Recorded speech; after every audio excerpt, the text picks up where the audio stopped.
E a gente tá aqui com o nosso amigo Paulo também, nosso chinês favorito, para responder as perguntas de vocês que eu uso. Dúvida, você tem outros chineses assim? Não conheço. Você tem quantos Não chineses? conheço nenhum. Tem 1,5 bilhões, eu não conheci nenhum. Nunca tinha visto, nem sabia que existia esse país. Mas você conhece quais outros chineses pra ele, seu favorito? O Lucas, o Marcos. O Lucas. Como assim não vai conhecer que sendo a marca lá do seu país, tudo é fabricado na China? Por isso que eu falo, eu tô sendo irônico com ele, porque ele tá achando que eu não conheço chinês. Mas você conhece mais chinês, amigo? Pra mim, a China é o primeiro país. Na verdade, quando eu acordo, eu penso em China primeiro.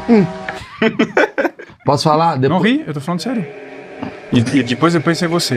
Eu vou falar um negócio, E terceiro cara. na sua esposa. Eu não vejo... Que isso? Vai ter briga hoje vai ter briga. Hoje vai ter briga. Totalmente de graça. Esse é o cara que luta pelas mulheres. Apaga a câmera, agora vai ter briga, ele vai voltar tudo roxo.